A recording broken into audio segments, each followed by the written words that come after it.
aborder des textes bibliques qui affirment que le monde a été créé par Dieu.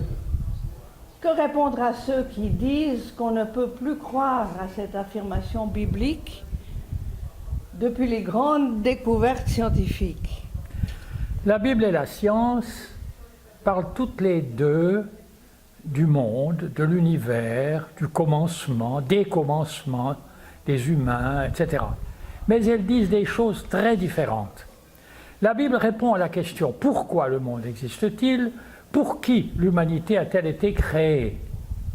La science, elle, de son côté, nous donne le point de vue d'observateurs méthodiques et scrupuleux qui décrivent comment l'univers, le monde et l'humanité sont advenus. Ce sont deux points de vue différents, mais complémentaires. Malheureusement, il y a des chrétiens qui ne s'intéressent pas à la science et des scientifiques qui ne veulent rien savoir du point de vue des auteurs bibliques. Donc, si je comprends bien, il faut tenir les deux choses ensemble. Exactement, parce que la Bible nous apprend des choses que la science ne pourra jamais nous dire, et la science, parce qu'elle décrit la réalité créée, et tente d'en expliquer le fonctionnement d'une manière totalement différente de celle de la Bible, qui est complémentaire à ce que nous dit la Bible. Sur quel texte de la Bible te bases-tu pour dire cela? Il y en a plusieurs. Je laisse de côté pour l'instant la Genèse dont nous allons parler. C'est le principal, car il fait partie de tous ces textes que nous allons étudier. Mais dans le livre des Proverbes, au milieu de bien d'autres considérations philosophiques, nous trouvons cette déclaration « La gloire de Dieu, c'est de cacher les choses, la gloire des rois, c'est de sonder les choses. » Ici, les rois ne sont pas des dirigeants politiques, mais des chercheurs, des gens qui réfléchissent, ceux qu'on appelle aujourd'hui les scientifiques. Ce même livre des Proverbes exhorte à respecter Dieu comme créateur de toutes choses, et d'innombrables textes dans les psaumes et les prophètes nous incitent à nous pencher sur les merveilles de la création. Et c'est ce qu'en font de nombreux savants. N'est-ce pas Louis Pasteur qui a dit « Un peu de science éloigne de Dieu, beaucoup y ramène ». Oui, voilà le témoignage d'un grand homme de science. Venons-en au livre de la Genèse. Que veut dire ce mot? Il vient du mot grec qui signifie « commencement ». Le livre de la Genèse est le livre de tous les commencements, de l'univers, du monde, de l'homme, mais aussi du péché, de la souffrance, de la violence et du salut. Il s'ouvre sur ces quelques mots « Au commencement, Dieu créa les cieux et la terre ». C'est le programme de toute la Bible et il peut devenir la feuille de route de chacun. Mettre Dieu au commencement de tout. Donc aussi du couple et de la famille. Absolument. La Bible est une source sûre où puiser la connaissance de Dieu et de son projet pour les humains. Lisons le premier chapitre de la Genèse. Au commencement, Dieu créa le ciel et la terre. La terre était informe et vide, et il y avait des ténèbres à la surface de l'abîme. Le souffle de Dieu planait à la surface des eaux. Et Dieu dit que la lumière soit, et la lumière fut. Dieu vit que la lumière était bonne. Dieu sépara la lumière des ténèbres. Dieu appela la lumière jour, et les ténèbres, il les appela nuit. Il eut un soir, il eut un matin, premier jour. Dieu dit qu'il y ait un firmament au milieu des eaux et qu'il sépare les eaux d'avec les eaux. Dieu fit le firmament et il sépara les eaux inférieures au firmament d'avec les eaux supérieures. Il en fut ainsi. Dieu appela le firmament ciel. Il eut un soir, il eut un matin, deuxième jour. Dieu dit que les eaux inférieures au ciel s'amassent en un seul lieu et que le continent paraisse. Il en fut ainsi. Dieu appela terre le continent, il appela mer l'amas des eaux. Dieu vit que cela était bon. Dieu dit que la terre se couvre de verdure, d'herbe qui rend féconde sa semence, d'arbres fruitiers qui, selon leur espèce, portent sur terre des fruits ayant en eux-mêmes leur semence. Il en fut ainsi. La terre produisit de la verdure, de l'herbe qui rend féconde sa semence, selon son espèce, des arbres qui portent des fruits, ayant en eux-mêmes leur semence, selon leur espèce. Dieu vit que cela était bon. Il y eut un soir, il y eut un matin, troisième jour. Dieu dit qu'il y ait des luminaires au firmament du ciel pour séparer le jour de la nuit, qu'ils servent de signes tant pour les fêtes que pour les jours et les années, et qu'ils servent de luminaires au firmament du ciel pour illuminer la terre. Il en fut ainsi. Dieu fit les deux grands luminaires, le grand luminaire pour présider au jour, le petit pour présider à la nuit, et les étoiles. Dieu les établit dans le firmament du ciel pour illuminer la terre, pour présider au jour et à la nuit, et séparer la lumière des ténèbres. Dieu vit que cela était bon. Il y eut un soir, il y eut un matin, quatrième jour.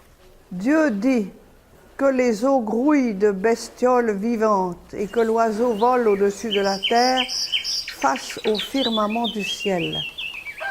Dieu créa les grands monstres marins, tous les êtres vivants et remuants selon leur espèce, dont grouillèrent les eaux et tout oiseau ailé selon son espèce.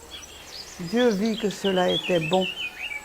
Dieu les bénit en disant « Soyez féconds et prolifiques, remplissez les eaux de la mer et que l'oiseau prolifère sur la terre. » Il y eut un soir, il y eut un matin, cinquième jour. Dieu dit que la terre produise des êtres vivants selon leur espèce, bestiaux, petites bêtes et bêtes sauvages selon leur espèce. Il en fut ainsi. Dieu fit les bêtes sauvages selon leur espèce, les bestiaux selon leur espèce, et toutes les petites bêtes du sol selon leur espèce. Dieu vit que cela était bon. Dieu dit, faisons l'homme pour qu'il soit notre image, selon notre ressemblance, et qu'il soumette les poissons de la mer, les oiseaux du ciel, les bestiaux, toute la terre, et toutes les petites bêtes qui remuent sur la terre. Et cela se réalisa. Dieu constata que tout ce qu'il avait fait était très bon. Il y eut un soir, il y eut un matin, sixième jour. Le ciel, la terre et tous leurs éléments furent achevés. Dieu acheva au septième jour l'œuvre qu'il avait faite. Il arrêta au septième jour toute l'œuvre qu'il faisait.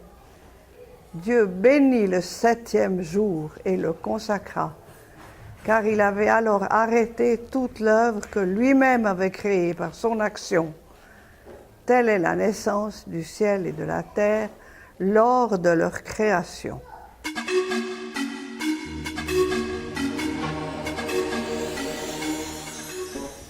Ce texte me semble d'une richesse extraordinaire. Quelles leçons peut-on en tirer? Ce chef-d'œuvre de poésie est porteur d'une bonne nouvelle, d'une nouvelle extraordinaire pour l'humanité. Le monde n'existe pas par hasard, mais pour donner gloire au Créateur et pour faire le bonheur des créatures. Donc ce chef-d'œuvre nous invite à la louange et à la méditation. Exactement.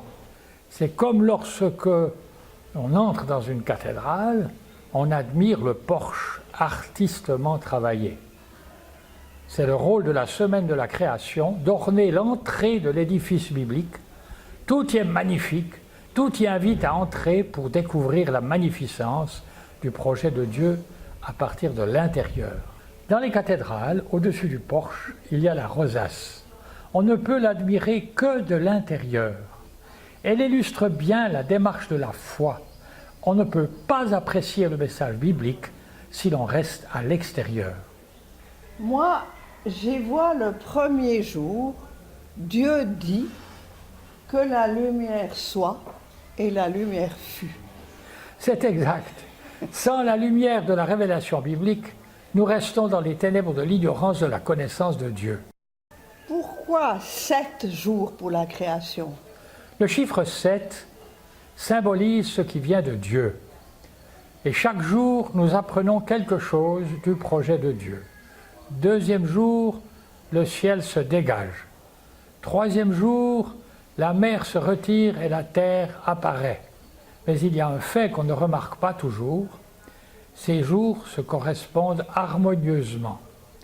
Au premier jour, création de la lumière, correspond le 4e, où apparaissent le soleil et les astres. Ce 4e jour nous apprend une vérité très importante.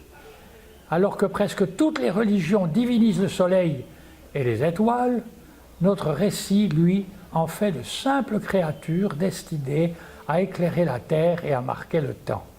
Si la création du soleil n'arrive que le 4e jour, cela veut dire qu'il ne s'agit pas de jour de 24 heures. Effectivement, il ne s'agit pas du 24 heures parce que ce n'est pas un temps qu'on peut mesurer avec des montres ou des horloges. C'est un temps symbolique. Au second jour correspond le 5e. Donc, à la séparation des eaux inférieures et des eaux supérieures correspond l'apparition des oiseaux du ciel et des poissons de la mer. Oui, à chaque catégorie est dédié un espace spécifique. Au 3e jour correspond le 6e. À l'apparition de la verdure correspond la création des bêtes sauvages et des humains, tous consommateurs de végétaux. Faut-il en conclure que le Créateur n'avait pas prévu que les humains mangent de la viande? En effet, la permission d'en manger n'arrive qu'après le déluge. Enfin, le 7e jour, le Créateur estime que son œuvre est achevée, il se repose et contemple son œuvre qu'il trouve très bonne. Ce repos du Créateur nous invite à mettre en valeur tout ce qu'il nous donne, sans oublier de nous reposer aussi. J'ai été frappée par une expression qui revient plusieurs fois. Dieu sépara la lumière des ténèbres, les eaux d'en haut des eaux d'en bas. Qu'est-ce que cette expression veut dire? La lumière séparée des ténèbres s'articule avec la terre séparée de l'eau pour permettre l'émergence de la vie. Les séparations opérées par le Créateur signifient que non seulement il met de l'ordre dans le chaos primitif, mais il crée un ordre pour que le monde et la vie aient un sens. Ainsi, on voit s'enchaîner la lumière, l'ordre et la vie. Cet enchaînement constitue la signature de Dieu sur son œuvre. J'ai encore une question. Le texte dit « Faisons l'homme pour qu'il soit notre image, selon notre ressemblance, et qu'il soumette les poissons de la mer, les oiseaux du ciel, les bestiaux, toute la terre et toutes les petites bêtes qui remuent sur la terre. » Est-ce qu'il n'y a pas là une explication à tous les désordres et à la pollution qui menace notre terre? Est-ce que ce ne sont pas les hommes qui sont responsables du réchauffement climatique? Nous reviendrons sur ces versets dans notre prochain module. Mais on peut dire tout de suite que c'est parce que l'homme ne s'est pas contenté d'être le représentant du Créateur, mais qu'il s'est pris pour un Dieu, qu'il a voulu prendre la place du Créateur, qu'il a apporté le trouble et la guerre à tous les niveaux de la société. Puis la pollution de la terre et de l'air dont on commence enfin à s'inquiéter.